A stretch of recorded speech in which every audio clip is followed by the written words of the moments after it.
Praise the lord. దేవుని నామానికి మహిమ కలుగును గాక. ఈ సమయంలో కొద్దిగా నిమిషాలు దేవుడు మా జీవితంలో చేసిన అనేక మేలులు, అద్భుత కార్యములు, ఆశ్చర్య కార్యములను మీ ముందు సాక్ష్య రూపంలో పంచుకున్నటకు మా ప్రియమైన భర్త సువార్థికులు జాన్సన్ గారు మన ముందుకు వస్తారు. కొద్దిగా నిమిషాలు అందరము ఈ సాక్ష్యాన్ని శ్రద్ధగా విని దీవించి ఆశీర్వదింపబడి బలపడదాం. ఆమేన్. ప్రభు పేరట మీ అందరికీ వందనాలండి. నా పేరు వెంకటేష్. లోకంలో ఉన్నప్పుడు రక్షించబడిన తర్వాత జాన్సన్. ప్రభువుని తెలుసుకోకముందు నా జీవితం ఎలాగుంది, ప్రభువుని తెలుసుకున్న తర్వాత నా జీవితం ఎలాగ మారిందో మీ ఎదుట కొద్ది నిమిషాలు సాక్ష్యం చెప్పుటకు దేవుడు ఇచ్చిన ఈ గొప్ప అవకాశాన్ని బట్టి దేవాది దేవునికి వందనాలండి. మా కుటుంబంలో మా అమ్మగారు, మా నాన్నగారు, మా నాయనమ్మ, మేము ముగ్గురు పిల్లలు ఉండేవారమే. మొదటిగా అక్కాయి, రెండోదిగా నేను, మూడోదిగా తమ్ముడు. మా ఆరుగురు కూడా కుటుంబంలో ఉండేవారమే. చక్కగా అందరిలాగానే మా కుటుంబం కూడా గుంటూరు జిల్లా దాచేపల్లి పట్టణంలో ఉండేది. వ్యవసాయం చేసుకుంటూ జీవనం కొనసాగిస్తున్న కుటుంబం. మా నాన్నగారికి మరి ఎలాగో అలవాటైందో తెలియదండి. పేకాట ఆడడం అలవాటైంది, అలాగనే మందు తాగడం అలవాటైంది. ఎప్పుడైతే ఈ పేకాట ఆడడం, మందు తాగడం అలవాటైందో కుటుంబంలో నెమ్మది లేకుండా పోయిందనమాట. ఎందుకంటే అప్పటి వరకు చేసిన కష్టం అంతా కూడా, ఉదయం నుంచి సాయంత్రం వరకు కష్టపడ్డ ఆ సంపాదన అంతా కూడా అప్పులోళ్ళు తీసుకువెళ్ళిపోయారు అనమాట. ఇలాగున చేస్తూ ఉన్నప్పుడు మా అమ్మ, మా నాయనమ్మ ఇద్దరు కూడా మా నాన్నగారికి చెప్పేవారు, ఇలాగన ఆడడం వల్ల మన సంపాదన అంతా వృధా అయిపోతుంది, చేసిన కష్టం అంతా చిల్లుల సంచిలో వేసినట్లుగా అయిపోతా ఉంది, ఇలాగ నువ్వు చేసుకుంటూ పోతే ఈ పిల్లల జీవితం ఏమైపోవాలా, ఇలాగ ఉండొద్దు, నువ్వు సరి చేసుకో, ఆ బలహీనతని విడిచిపెట్టు అని చాలా మార్లు చెప్పారనమాట. చెప్పినా సరే ఒక బలహీనత మనుషులకు వచ్చిన తర్వాత అంత ఈజీగా దాన్ని జయించడం సాధ్యం కాదనమాట.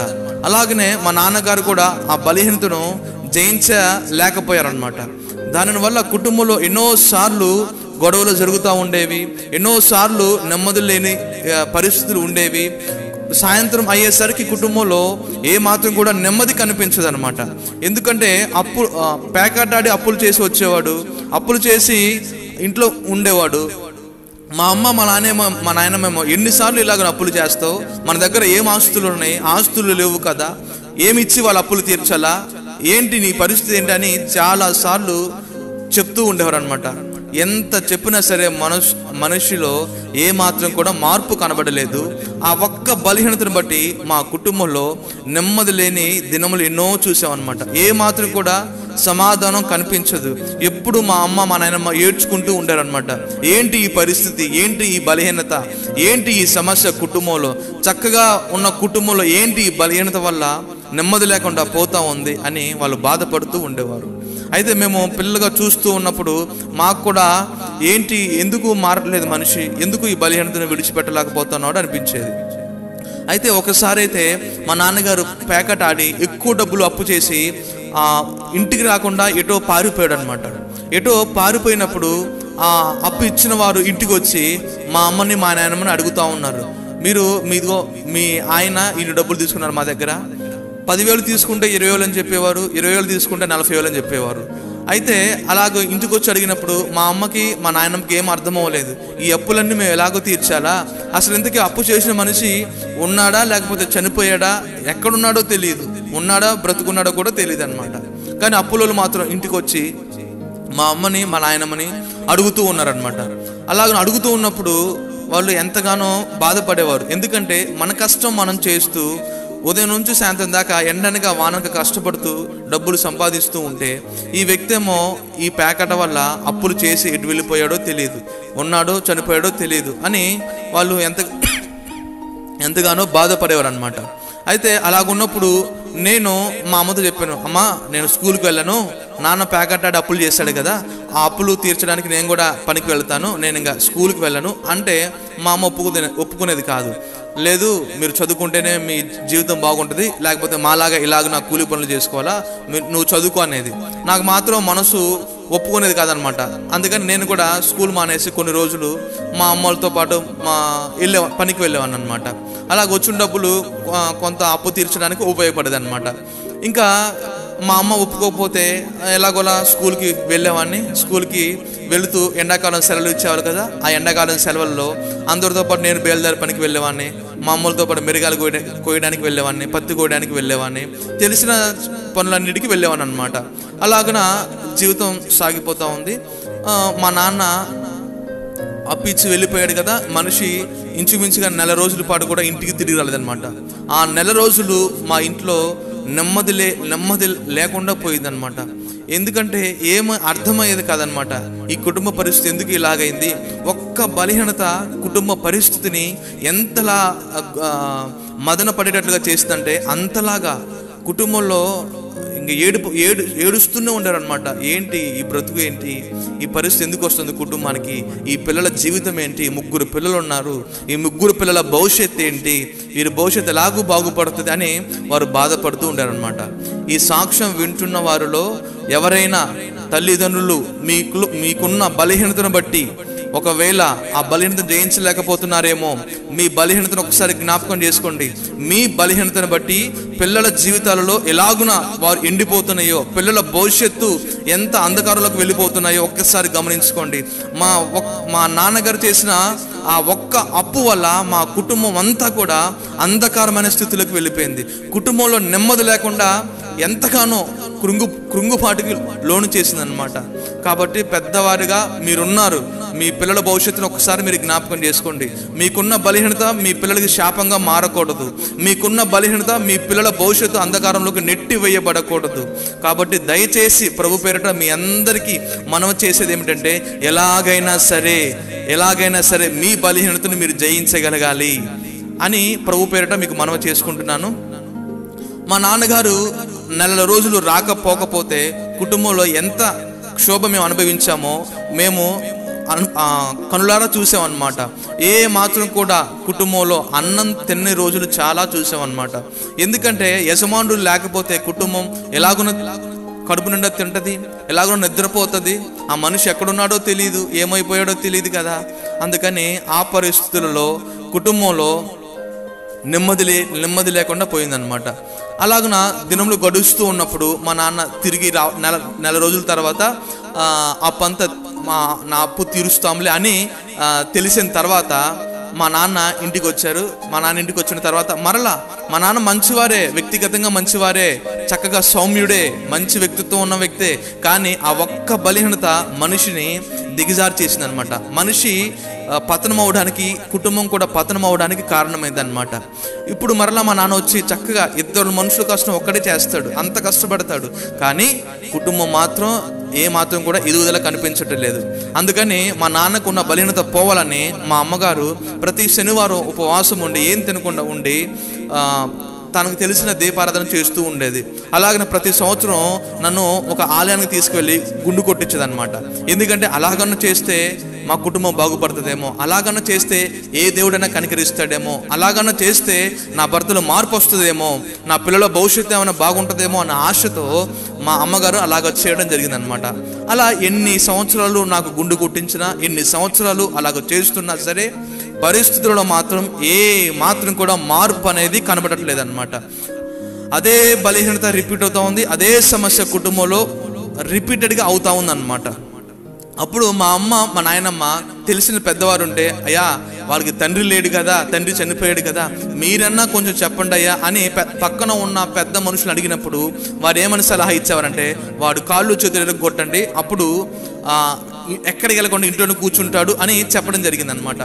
అలా చెప్తూ ఉంటే ఒక భార్యగా తను చేయలేదు, తల్లిగా అలాగ చేయలేదు కదండి ఏ కుమారుని కూడా. వారు ఆ మాట అన్నప్పుడు వాళ్ళు ఏం చేయాలో అర్థం కాక ఇంటికి వచ్చి బాధపడేవారు అనమాట. అలా బాధపడుతూ ఉన్నప్పుడు నాకు అనిపించేది, ఎందుకు ఒక బలహీనత మనిషిని ఇంతగా దిగజారుస్తుందా, ఇంతగా రోడ్డును పడేస్తుందా కుటుంబాన్ని అనిపించేది అనమాట. అయితే మొత్తానికి అలాగ పరిస్థితులు కొనసాగుతూ ఉన్నప్పుడు మా నాన్నగారు వరి పొలం, మా అమ్మ మా నాన్న వరి పొలం వేశారు. ఆ వరి పొలం వేసినప్పుడు కోయడానికి మరలా మా నాన్న ప్యాకెట్ అడిగేటి వెళ్ళిపోయాడు అనమాట. వెళ్ళిపోయినప్పుడు ఆ వరి పొలం ఏమో కోయడానికి సిద్ధపరచబడిందనమాట. కానీ కోయడానికి మనుషులు లేరనమాట. అప్పుడు మిషన్ల సహాయంతో ఆ వరి పొలాన్ని కోయడానికి మా అమ్మ వాళ్ళ అన్నయ్య తమ్ముడు వాళ్ళ దగ్గరికి వెళ్ళినప్పుడు వారు వచ్చి ఆ పంట పొలాన్ని కోపించడం జరిగింది. కోపించినప్పుడు ఆ వడ్ల దగ్గర కాపలా ఉండాలి రాత్రిపూట. తెల్లవారితే దాన్ని బస్తాల్లోకి ఎక్కిస్తారు. కానీ నైట్ టైము అక్కడ కాపలా ఉండాల్సి వచ్చినప్పుడు నేను నా వయసు ఇంచుమించుకు ఒక 13-14 సంవత్సరాలు ఉండేది అంతే. ఆ 13 సంవత్సరాల వయసులో ఆ రాత్రిపూట ఆ పొలాల మధ్యలో ఒక్కనే ఆ వడ్ల మధ్యలో పడుకున్నప్పుడు నాకు ఇంకా ఏడ్చుకుంటూ ఉన్నాను అనమాట.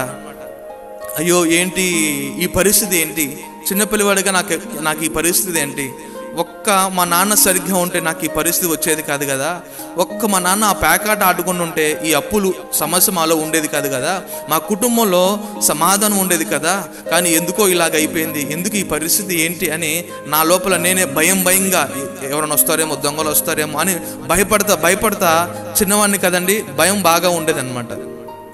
కానీ రాత్రంతా కూడా ఏడ్చుకుంటూ అలాగన తెల్లవారేసరికి మరలా ఇంటికి వెళ్ళిపోయేవాడిని. అయితే ఇది ఇంచుమించుగా 2008 వరకు ఇలా సాగుతూ ఉంది. 2008 తర్వాత నా 10th క్లాస్ అయిపోయింది. నా 10th క్లాస్ కూడా నేను సరిగ్గా స్కూల్కి వెళ్ళక నేను అలాగా అప్పుడప్పుడు స్కూల్కి వెళుతూ పరీక్షలు రాశాను. పరీక్షలు రాసిన తర్వాత ఆ పరీక్షలో 10th క్లాస్ పాస్ అయ్యాను. పాస్ అయిన తర్వాత డిప్లొమా ఎంట్రన్స్ రాశాను, పాలిటెక్నిక్ ఎంట్రన్స్ ఎగ్జామ్ రాశాను. దాంట్లో ఇంచుమించుగా 5500 అలా ర్యాంక్ వచ్చింది. దానిని బట్టి నాకు సికింద్రాబాద్లో గవర్నమెంట్ ఇన్స్టిట్యూట్ ఆఫ్ ఎలక్ట్రానిక్స్ కాలేజ్లో సీట్ వచ్చింది. ఆ సీట్ వచ్చినప్పుడు ఇంకా నేను చదువుకోవడానికి సికింద్రాబాద్ వెళ్ళిపోవాల్సిన సమయం వచ్చింది. అప్పుడు ఇంకా ఒక ట్రంక్ పెట్ట తీసుకొని దాంట్లో కొన్ని వస్తువులు, నా బట్టలు, బుక్స్ పెట్టుకొని ఇంకా సికింద్రాబాద్కి, మా ఊరు నుంచి సికింద్రాబాద్ సిటీకి వెళ్ళిపోయాను. అక్కడ చదువు 3.5 సంవత్సరాలు. ఆ 3.5 సంవత్సరాలలో 3 సంవత్సరాల పాటు కాలేజ్ వారు హాస్టలు, రూము 2 ఇస్తారు, అది ఫుడ్ పెడతారు. హాఫ్ ఇయర్ మాత్రం 6 months మాత్రం బయటికి వెళ్ళిపోయి ప్రాజెక్ట్ వరకు చేసుకోవాలి. అయితే ఆ 3 సంవత్సరాలు కూడా ఆ కాలేజీకి కావాల్సిన, ఆ హాస్టల్ కావాల్సిన, నా తిండికి కావాల్సిన డబ్బులన్నీ కూడా మా అమ్మ, మా నాయనమ్మ ఇద్దరు కష్టపడి నాకు పంపించేవారు. అలాగే నాకు కుదిరినప్పుడు నేను క్యాటరింగ్స్కి వెళ్ళేవాడిని. సికింద్రాబాద్లో పెళ్ళిళ్ళకి క్యాటరింగ్ వడ్డించడానికి అలా వెళ్ళేవాడిని. అలా వచ్చిన డబ్బులతో నేను నా ఎగ్జామ్స్కి, నా ఎగ్జామ్ ఫీజుకి, నా ఖర్చులకి ఉపయోగించుకోవడం జరిగేది. అయితే 3 సంవత్సరాలు కూడా మా అమ్మ, మా నాయనమ్మ, మా ఇంట్లో వారు ఎంత కష్టపడ్డారో నాకు తెలుసు ఆ కష్టము. ఎందుకంటే వాళ్ళు ఎప్పుడు కూడా 360 రోజులు కూడా వాళ్ళకి తెలిసింది ఏంటంటే పని చేయాలా, పని చేస్తేనే డబ్బు వస్తుంది, ఆ డబ్బుతో అప్పు కట్టాలి, పిల్లలను చదివించుకోవాలా అన్న ఉద్దేశంతో మా అమ్మ, మా ఇంట్లో వాళ్ళందరూ కూడా కష్టపడేవారు. అయితే ఆ 3 సంవత్సరాల వరకు కూడా ఏ మాత్రం కూడా అంతగా ఇబ్బంది అనిపించలేదు. ఫుడ్ విషయంలో అయినా, ఉండే విషయంలో అయినా అంతగా ఇబ్బంది అనిపించలేదు. కానీ ఎప్పుడైతే ఆ 3 సంవత్సరాలు అయిపోయిందో, ఆ 3 సంవత్సరాలు అయిపోయాక వారు హాస్టల్లో నుంచి బయటికి వెళ్ళిపోమన్నారు. ఎందుకంటే ఆ 6 నెలలు మీరు ప్రాజెక్ట్ వరకు బయట ఉండి చేసుకోవాలా, కాబట్టి మీరు హాస్టల్లో ఖాళీ చేయండి అని చెప్పారు. అప్పుడు నేను ఎక్కడికి వెళ్ళాలో అర్థం కావాలేదన్నమాట. ఎందుకంటే హైదరాబాద్ లాంటి పట్టణాలలో కనీసం నెలకి ఒక 3000 రూపాయలన్నా ఉంటే కానీ రూమ్లో అయినా, హాస్టల్లో అయినా ఉండడానికి వీలుంటుంది. కానీ నేను ఉన్న పరిస్థితులలో నెలకి 3000 రూపాయలు మా అమ్మని నేను అడగలేకపోయాను. ఎందుకంటే వాళ్ళు నెలంతా కష్టపడితే వచ్చేది 3000 నుంచి 4000 రూపాయలు. ఆ డబ్బులన్నీ నాకు ఇచ్చేస్తే వాళ్ళ పరిస్థితి ఏమవుతుంది? అక్కడ ఇంకా 2 పిల్లలు ఉన్నారు, మా అమ్మ ఉంది, మా నాయనమ్మ ఉంది, చేసిన అప్పులు ఉన్నవి. ఇవన్నీ తలుచుకొని నేను డబ్బులు అడగలేకపోయాను అనమాట. అప్పుడు నేను గ్రౌండ్లో ఒంటరిగా కూర్చున్నాను. ఒక గ్రౌండ్లో, క్రికెట్ ఆడే గ్రౌండ్లో ఒంటరిగా కూర్చున్నాను. ఒంటరిగా కూర్చున్నప్పుడు ఒకసారి వచ్చి, ఏంటి వెంకటేష్ ఇలా ఉన్నావు, ఏంటి డల్గా ఉన్నావేంటి, ఏదైనా బాధ ఏంటి నాతో చెప్పుకో అంటే, సరే నేను చెప్పాను, నా పరిస్థితి ఇది సార్, నాకు ఒక 6 months షెల్టర్ కావాలా, 6 months కనుక షెల్టర్ ఇస్తే నా ప్రాజెక్ట్ వరకు అయిపోతుంది, నేను నా కాలేజ్ సర్టిఫికేట్ నా చేతిలోకి వస్తుంది, నేను ఏదైనా ఉద్యోగ ప్రయత్నాలు చేసుకుంటా అని ఆ సార్తో చెప్పినప్పుడు, సరే నువ్వు మా ఇంట్లోకి వచ్చి ఉండు, 6 months అంటున్నావు కదా, పర్లేదులే మా ఇంట్లోకి వచ్చి ఉండు అని ఆ సార్ అన్నారు. ఆ సార్ వాళ్ళ ఇంట్లోకి వెళ్ళాను. నా ఇంటెన్షన్ ఏమో నాకు షెల్టర్ వస్తుందని సంతోషము, వాళ్ళ ఇంటెన్షన్ ఏమో ఆ ఇంటికి వాచ్మెన్ లేడు, వాచ్మెన్గా ఉపయోగపడతాను వాళ్ళ ఇంటెన్షన్. అక్కడికి వెళ్ళాక నాకు అర్థమైంది వాళ్ళ ఇంటెన్షను. సరే ఎలాగో వచ్చాను కదా, 6 నెలలు నాకు ఈ పరిస్థితి తప్పదులే అని 6 నెలల పాటు ఇంటిలో వాచ్మెన్గా పని మనిషిగా, అన్ని విధాలుగా నన్ను ఎంతలా వాడుకోవాలో అంతలా వాడుకున్నారనమాట. అయితే ఆ ఇంటిలో 6 నెలల పాటు ఉండడానికి వెళ్ళాను నేను. ఆ ఇంట్లో ఉన్నంత కాలం కూడా నా భవిష్యత్తు అప్పుడు, అంటే ఒక జీవితం ఎలాగుంటుందో, తండ్రి సరిగ్గా లేకపోతే పిల్లల భవిష్యత్తు ఎలాగుంటుందో అప్పుడు నాకు అర్థమైంది. కుటుంబ నేపథ్యం సరిగ్గా లేకపోతే పిల్లల జీవితము ఎలాగున వెనకబడిపోతుందో అప్పుడు నాకు సరిగ్గా అర్థమైంది. ఎందుకంటే అక్కడ ఉన్నప్పుడు వారు నా చేత చేయించే పనులు చూసి నాకే ఏడుపు వచ్చేదన్నమాట. ఎందుకంటే ఒక ఆడవాళ్ళ చీరలు ఆరేపించడం కానీ, ఆ అంట్లు తోమించడం కానీ, బండ్లు తుడుస్తూ ఉంటే నా కళ్ళము నీళ్లు కారుస్తూ ఉంటే ఆ కళ్ళము నీళ్ళే నేను తుడుచుకుంటూ ఉండేవాను అనమాట. ఎందుకంటే ఎంత లేని నేపథ్యమైనా సరే తల్లి పిల్లల చేత ఈ పనులన్నీ చేయించడానికి ఇష్టపడదు అనమాట. అక్కడ ఉన్నప్పుడు ఈ పనులను చేస్తూ ఉంటే నాకు బాధ అనిపించేది. ఏంటి ఈ పరిస్థితి, ఏంటి నా కుటుంబం జీవితం ఎందుకు సరిగ్గా లేదు, నా కుటుంబ పరిస్థితి ఎందుకు మారడం లేదు అని అనిపించింది అనమాట. అక్కడ ఉన్నప్పుడు ఆ పనులన్నీ చేస్తుంటే అక్కడ పక్కన ఉన్న పని అనేది, అయ్యా మాకు 2 పిల్లలు ఉన్నారు, ఆ 2 పిల్లలకి నేను అన్నం అయితే కడుపు నిండా పెట్టగలుగుతున్నాను అయ్యా, నువ్వు కూడా మా ఇంటికి వచ్చాయి, ఇక్కడ ఈ పనులన్నీ నువ్వు చేస్తూ ఉంటే నేను చూడలేకపోతా ఉన్నా, వారు నీకు సరిగ్గా అన్నం కూడా పెట్టట్లేదు కదా, నువ్వు మా ఇంటికి వచ్చాయ్యా, కడుపు నిండా అన్నం అన్న పెడతాను అన్నప్పుడు, అమ్మ లేదులే నీ పరిస్థితి బాగాలేదు కదా, నువ్వే ఒక 2 పనులు చేస్తా ఉన్నావు, మళ్ళీ నీకు నేను ఎక్కడ భారంగా ఉండేదిలే, నా జీవితం ఎలాగుందో అలా సాగిపోయిద్దిలే అని ఆ అమ్మగారితో చెప్పామని అనమాట. అయితే అలా ఉన్నప్పుడు వారి ఇంట్లో ఉన్నప్పుడు నా జీవితం ఎంత దారుణంగా ఉండేదంటే, ఒకానొక సందర్భంలో నేను అన్నం పెట్టేటప్పుడు నాకు ఎలాగ పెట్టేవారంటే గడప బయట నేను కూర్చోవాలన్నమాట. గడప లోపలికి వెళ్ళి నేను తినకూడదు అనమాట. గడప బయట కూర్చోవాలి. గడప బయట కూర్చుంటే ఒక ప్లేట్ నాకు ఇచ్చేవారు. ఆ ప్లేట్లో అన్నము ఇలాగా గెంటె తీసుకొని పైన నుంచి ఇలాగ వేసేవారు అనమాట. ఎందుకంటే ఆ గెంటె ఆ ప్లేట్ను తగిలితే ఎక్కడ మైలు అవుతుందో అని వారి ఉద్దేశము. అందుకని ఆ గెంటె ఆ ప్లేట్ను తగలకుండా పైనుంచి ఇలాగేసేవారు. కొంచెం అన్నం ప్లేట్లో పడేది, కొంచెం అన్నం పక్కన పడేది. అలా పడుతూ ఉంటే నా కళ్ళం నీళ్ళు వచ్చాయి. ఏంటి, నాకు అన్నం పెట్టడానికి కూడా నేను యోగ్యుని కాదా అని మా అమ్మ గుర్తొచ్చేది. ఎందుకంటే ఇంట్లో అమ్మ అయితే అడిగి మరీ పెడతా ఉంటుంది కదా, ఆకలి అని అడగకపోయినా సరే కొన్ని సందర్భాల్లో తినయ్యా అంటది కదా. కానీ ఇక్కడేమో వాళ్ళ గంట తగిలితే ప్లేట్కి ఎక్కడ మైలోపోతారేమో అని వాళ్ళు అనుకుంటూ ఉంటే నాకు బాధ అనిపించింది అనమాట. ఏ తల్లైనా పిల్లలకి అలాగ అన్నం పెట్టదు కదండి, ఏ తల్లైనా పిల్లల్ని అలాగ చూడదు కదండి. కానీ అవన్నీ నా జీవితంలో ఎదురవుతూ ఉంటే జీవితంలో వేదన కలిగేదన్నమాట. ఏంటి, ఎందుకు ఈ బ్రతికెందుకు, ఇంకా మనం ఏం సాధించాం, వదిలే ఈ భవిష్యత్తు ఇంకెక్కడితో ఆపేద్దాం, ఏదైనా చేసుకొని చనిపోతే ఇదంతా మనకి ఉండదు కదా, ఈ పరిస్థితి అంతా మనం చేయాల్సిన పరిస్థితి ఉండదు కదా అని అనిపిస్తూ ఉండేది.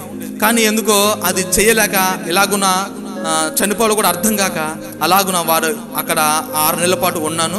ఆ 6 నెలలు అక్కడ ఉన్నంత కాలం కూడా నాకు జీవితం ఏంటో బాగా నేర్పించారు. జీవితం ఎలాగుంటుందో నాకు ఎదురైన పరిస్థితులు నాకు బాగా నేర్పించాయి. అక్కడ వారు అనే ప్రతి మాట కూడా నన్ను ఎంతగా కురంగదీసేదంటే, ఒక విధంగా చెప్పాలంటే ఆ 6 నెలల టైంలో నా మనసుని ఎలాగో తయారు చేశారంటే వాళ్ళు, నువ్వు ఎందుకు పనికిరావురా అన్నట్లుగా నన్ను తయారు చేశారు. నాకు అనిపించింది నిజంగా నేను ఎందుకు పనికిరానేమో, చిన్న పని కూడా చేయలేకపోతున్నా, చిన్నది కూడా నేను సరిగ్గా చేయలేకపోతున్నానేమో అన్నట్లుగా నన్ను తయారు చేశారు. నా మనసు కూడా అలాగ అనిపించింది, నువ్వు దేనికి పనికిరావేమో అన్నట్లుగా అనిపించింది. ఇవన్నీ చూసి నాకు జీవితం మీద విరక్తి కలిగిందనమాట.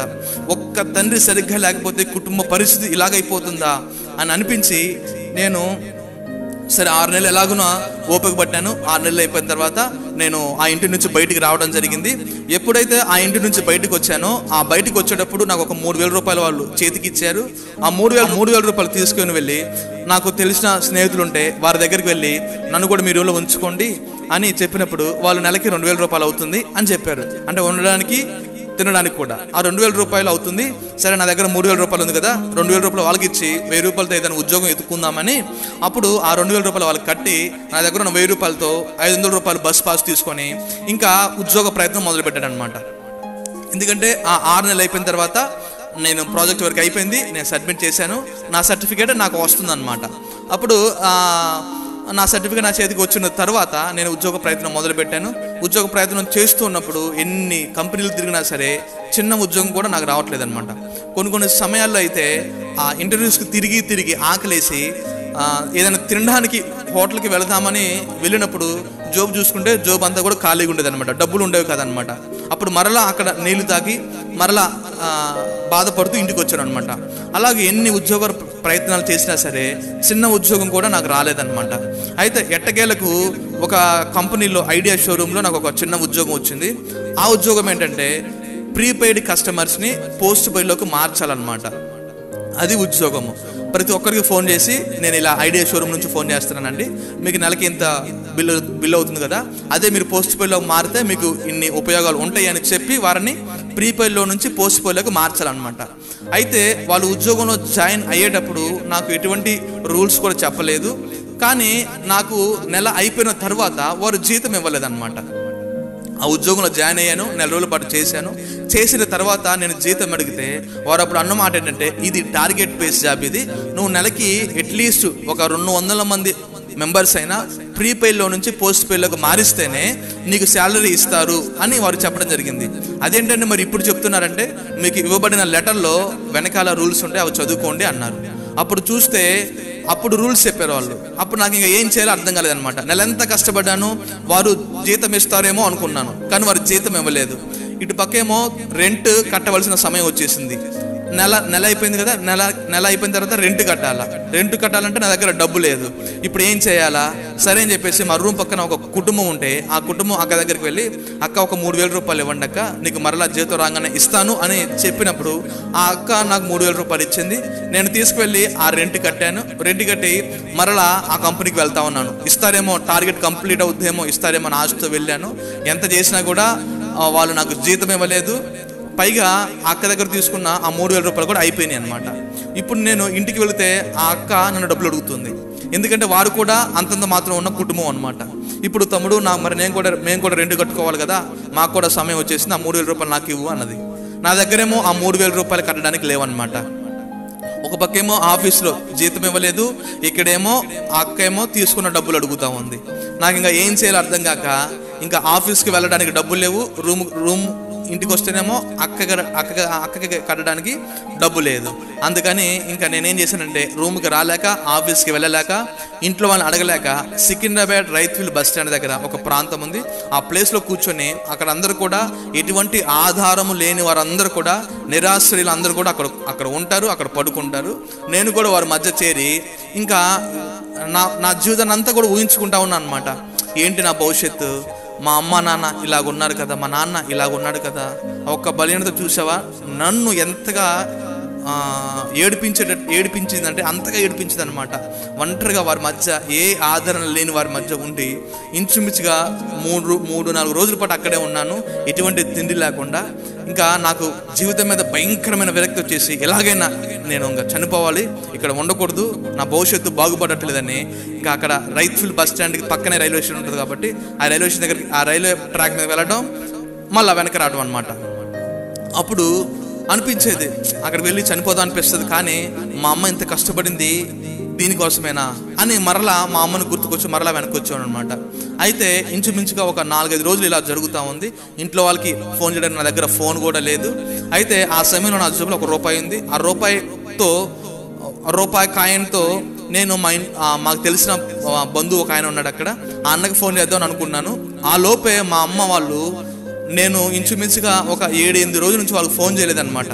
ఫోన్ చేయకపోతే అసలు పిల్లోడు ఏమైపోయాడు, బ్రతుకున్నాడు, చచ్చిపోయాడు, అసలు ఏమైపోయాడు అర్థం కాక వాళ్ళు వెంటనే మా ఊరు నుంచి కొంతమంది మనుషుల్ని హైదరాబాద్ పట్టడానికి పంపించారు అనమాట. ఈ లోపు నా దగ్గర ₹1 ఉంటే ఆ రూపాయి కాయిన్లో వేసి ఆ అన్నయ్యకి ఫోన్ చేశాను. అన్న, నేను పక్కింటి అక్కయ్య దగ్గర ఒక 3,000 రూపాయలు అప్పు తీసుకున్నాను అద్దె కట్టడానికి, నువ్వు ఆ 3,000 రూపాయలు ఇవ్వన్నా, నేను ఎలాగో ఆ 3,000 రూపాయలు తీరుస్తాను, నేను ఇప్పుడు నా దగ్గర డబ్బులు లేక ఇలాగ రైతుల బస్ స్టాండ్ ఉన్నాను అని చెప్పాను. ఆ రూపాయి అయిపోయింది అనమాట. ఎప్పుడైతే ఈ సమాచారం చెప్పానో వెంటనే ఆ అన్నయ్య వచ్చి నన్ను తన రూమ్కి తీసుకువెళ్ళిన తర్వాత ఇంకా నా పరిస్థితి చూసి అంతా వాళ్ళు చాలా బాధపడ్డారు. అప్పటికే ఇంచుమించుగా 5-6 రోజులు అవుతుంది నేను స్నానం చేయక, మొత్తం దుమ్ము గడ్డం ఇవన్నీ చూసి వాళ్ళు ఎంతగానో బాధపడ్డారు. మా అమ్మ అయితే తట్టుకోలేకపోయింది. మొత్తానికి నేను ఇంకా ఇంటికి వెళ్ళిన తర్వాత ఇక్కడ ఉంటే లాభం లేదని చేస్తానని మా అమ్మతో చెప్పినప్పుడు, సరేనయ్యా ఏదో ఒకటి చదువుకో అని చెప్పేసి అన్నప్పుడు వెంటనే నేను అక్కడ నుంచి తెనాలి పట్టణం రావడం జరిగింది. తెనాలి పట్టణానికి వచ్చినప్పుడు ఆ తెనాలి స్టేషన్ బయటికి రాగానే మాకు తెలిసిన కాలేజ్ ఒక అన్నయ్య ఉన్నాడు. ఆ అన్నయ్యతో అడిగాను, అన్న మరి ఇక్కడ ఉద్యోగాలు ఉంటాయా అని అడిగితే, ఇక్కడ ఉద్యోగాలు ఏమి లేవు తమ్ముడు, రైల్వేలో జాబ్స్ పడ్డే, నువ్వు రా తమ్ముడు అని చెప్పేసి అన్నారు. ఇప్పటి వరకు కూడా తెనాలి పట్టణ ప్రాంతం వెళ్ళేంత వరకు కూడా నా జీవితంలో దేవుడు తెలియదు అనమాట. కానీ ఎప్పుడైతే తెనాలి పట్టణానికి వెళ్ళానో మా రూమ్లో ఉండే ఫ్రెండ్స్ అందరూ కూడా వాళ్ళు ప్రార్థన చేసుకుంటూ ఉండేవారు అనమాట. ఎప్పుడైతే వాళ్ళు ప్రార్థన చేసుకుంటూ ఉన్నారో నేను కూడా ఏంటి వీళ్ళు ప్రార్థన చేసుకుంటా ఉన్నారు, నేనైతే గుడికి వెళ్తాను కదా అనుకునేవాడిని. అయితే ఒకరోజు వాళ్ళందరూ కూడా కోచింగ్ సెంటర్కి వెళ్తా ఉన్నారు. నేను కూడా వారితో పాటు కోచింగ్ సెంటర్కి వెళ్ళాను. వెళ్ళి వచ్చిన తర్వాత సాయంత్రం పూట వారు ఒక ప్రార్థనకి వెళ్తా ఉన్నారనమాట. ప్రార్థనకి వెళ్తా ఉంటే, అన్న ఎక్కడికి వెళ్తున్నారన్న మీరంటే, ప్రార్థనకి వెళ్తున్నాను తమ్ముడు, పలానా దగ్గర మీటింగ్స్ జరుగుతూ ఉన్నాయి, నువ్వు కూడా ఒక్కడే ఉన్నావు కదా, ఎందుకు వచ్చేయచ్చు కదా మాతో పాటు అన్నారు. సరే వెళ్దామని చెప్పేసి వాళ్ళతో పాటు వెళ్ళాను. ఎప్పుడైతే అక్కడికి ఆ ప్రార్థనకి వెళ్ళానో అప్పుడు ఒక దైవజనుడు వాక్యం చెప్తా ఉన్నారు. ఆ దైవజనుడు చెప్పిన మాటలు సరిగ్గా నాతోనే మాట్లాడాడు అనిపించింది. ఎప్పుడైతే ఆ మాటలు విన్నానో అప్పటి వరకు నా బాధ, హృదయం లోపల ఉన్న వేదన ఎవరికి చెప్పుకోవాలో అర్థం అయ్యేది కాదు. కానీ ఎప్పుడైతే ఆ దేవుడు మాటలు నేను విన్నానో అప్పుడు వెంటనే నా మనసుకు అనిపించింది ఏంటంటే, ఓహో మనం ప్రార్థన చేస్తే కూడా ఆలకించేవారు ఒకళ్ళు ఉన్నారా అని అనిపించింది. అలాగ నా వరుసగా 2 రోజుల పాటు ఆ సభలకు వెళ్ళాను. వెళ్ళి వచ్చిన తర్వాత ఇంకా నాకు యేసయ్య ఎవరో కొంచెం అర్థమైంది, అంత అర్థం కొంచెం అర్థమైంది. అప్పుడు వారు ఉదయం ఇంకా ఆ 2 రోజులు సభలకి వెళ్ళి వచ్చిన తర్వాత వారందరూ కూడా, మా రూమ్మేట్స్ అందరూ కూడా వారు కోచింగ్ ఇన్స్టిట్యూట్కి ఉదయాన్నే వెళ్ళిపోయేవారు. ఉదయం వెళ్ళిపోయిన తర్వాత అప్పుడు ఉదయాన్నే నేను ఇంకా వాళ్ళు ఇన్స్టిట్యూట్కి వెళ్ళిపోగానే గోడ తట్టు తిరిగి ఆకాశం వైపు చేతులు చాచి, యేసయ్యా ఒక్కసారి నన్ను జ్ఞాపకం చేసుకోయ్యా, యేసయ్యా ఒక్కసారి నా పరిస్థితిని జ్ఞాపకం చేసుకోయ్యా, యేసయ్యా నా కుటుంబం అంతా దిగజారిపోయిన పరిస్థితిలో ఉందయ్యా, యేసయ్యా మా పరిస్థితి అంతా అంధకారంలోకి వెళ్ళిపోయినట్లుగా ఉందయ్యా, మాకు కూడా బాగా బ్రతకాలని ఆశగా ఉందయ్యా, మాకు కూడా మంచి జీవితం జీవించాలని ఆశగా ఉందయ్యా, అందరూ విడిచిపెట్టారయ్యా, అన్నీ ఉన్నా సరే ఏమి లేని వారిగా మిగిలిపోయామయ్యా, నాన్న వారి మధ్య కూడా ఒంటరైపోయామయ్యా, ఎవ్వరు కూడా ఈ లోకంలో జ్ఞాపకం చేసుకునేవారు ఎవ్వరు లేరయ్యా, నీ ఒక్కసారి మమ్మల్ని జ్ఞాపకం చేసుకుంటే మా పరిస్థితులు మారతాయి ప్రభా, ఒక్కసారి నువ్వు జ్ఞాపకం చేసుకుంటే మా స్థితిగతులు మారతాయ్యా, ఒక్కసారి నువ్వు మమ్మల్ని జ్ఞాపకం చేసుకుంటే మా పరిస్థితులు అన్నీ తలక్రిందులైపోతాయ్యా.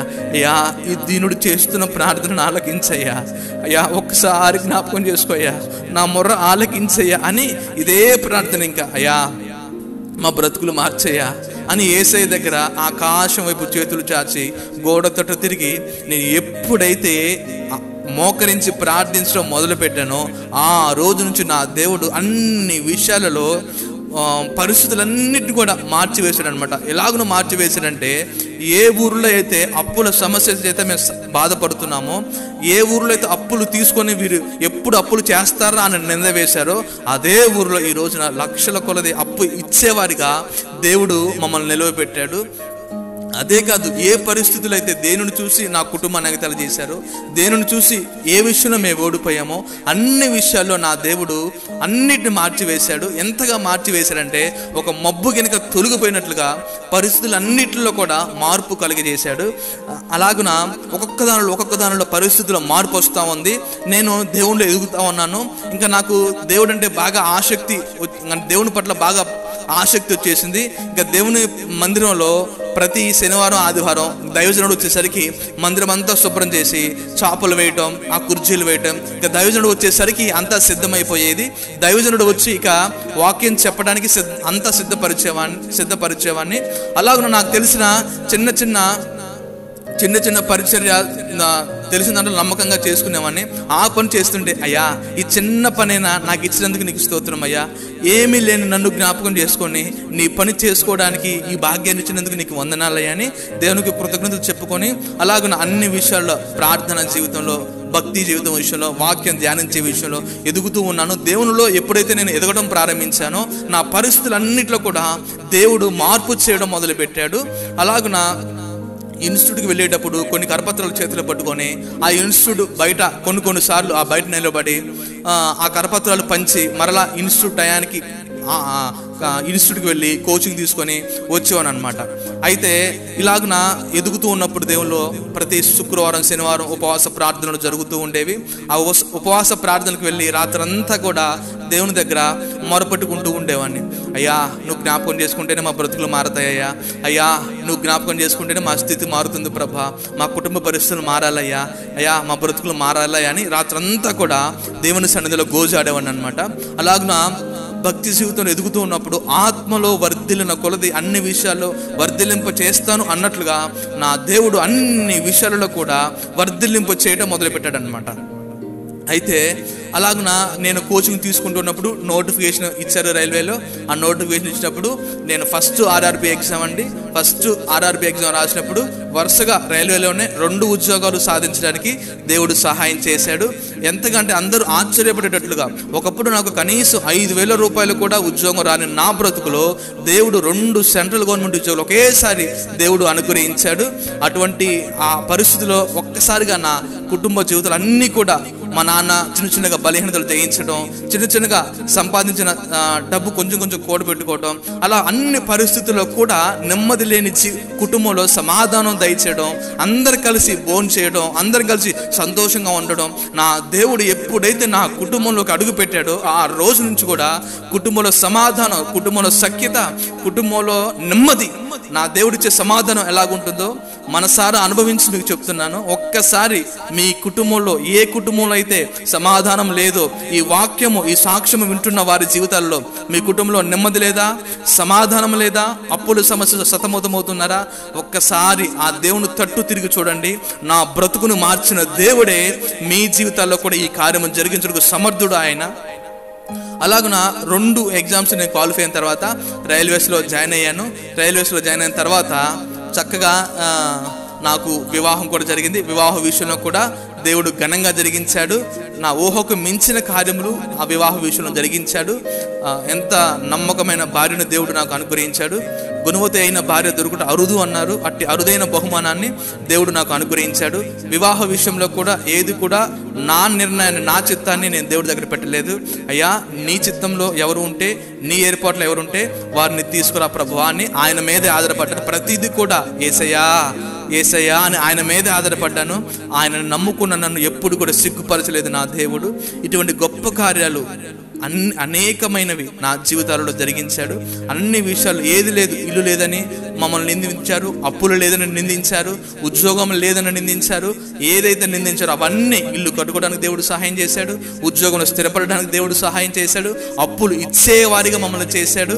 అలాగున లోక సంబంధంగా ఇలాగున ఉంటే లోక సంబంధంగా దీవించాడు. అలాగనే ఆత్మ సంబంధంగా కూడా నా తల్లి, నా తండ్రి, నా సహోదరుడు, నా అక్క అందరం కూడా మా కుటుంబం అంతా కూడా రక్షణ వస్త్రాన్ని ధరించుకుంది.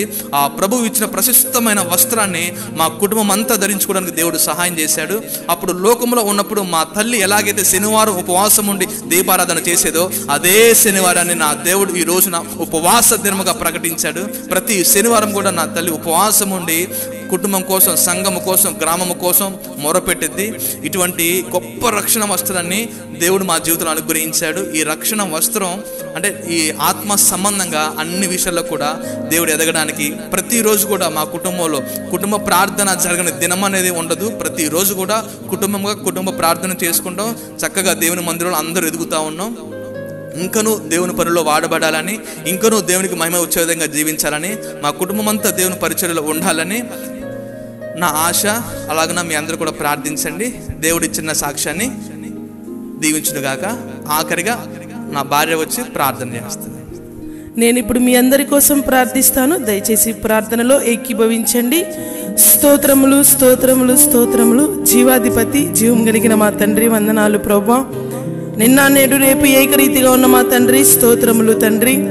అయ్యా మా జీవితములలో మీరు చేసిన అనేక మేలులు, అద్భుతాలు, ఆశ్చర్య కార్యములను కొద్దిగా నిమిషములు ప్రభా నీ సన్నిధిలో సాక్షర రూపంలో పంచుకున్నటకు మాకు కృప చూపించారు. ఇచ్చిన ఈ సమయాన్ని ధన్యత భాగ్యమని బట్టి నీకు వందనములు ప్రభా. ఈ సాక్ష్యాన్ని వింటున్న తండ్రి, ఈ సాక్ష్యాన్ని చూస్తున్న ప్రతి ఒక్కరిని మీరు జ్ఞాపకం చేసుకోండి ప్రభా. ఏ పరిస్థితిలో నుంచి వారు చూస్తున్నారో తండ్రి మేమైతే ఎరుగము ప్రభా, మీరు ఎరిగిన దేవుడు తండ్రి. అయ్యా ఒకవేళ సమాధానం లేని పరిస్థితిలో ఉంటే ప్రభా, మీ గొప్ప సమాధానం నా కుటుంబంలో అనుగ్రహించండి ప్రభా.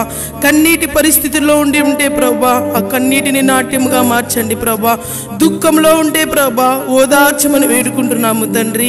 అప్పుల సమస్యల్లో ఉంటే ప్రభా ఆ సమస్యలన్నిటి నుంచి విడిపించమని వేడుకుంటున్నాము తండ్రి. అయ్యా సమాధానమును అనుగ్రహించండి ప్రభా, కుటుంబములలో సఖ్యతను అనుగ్రహించండి ప్రభా.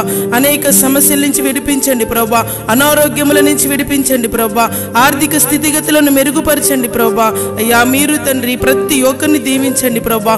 మా కుటుంబంలో కలుగజేసిన ఈ రక్షణ ఆనందమును ప్రభా అనేకులు తండ్రి తెలుసుకొని తండ్రి ఈ రక్షణ అనుభవంలోకి నడిపించబడాలని మీరు మమ్మల్ని దీవించిన విధముగా అయ్యా అనేక కుటుంబములు ఇంకనూ దీవించి ఆశీర్వదించబడి నిజమైన దేవుడు మీరని ఎరిగి అయ్యా గుర్తిరిగి నీ మందిరానికి నడిపించబడాలని ఆశతో ప్రార్థిస్తున్నాము తండ్రి.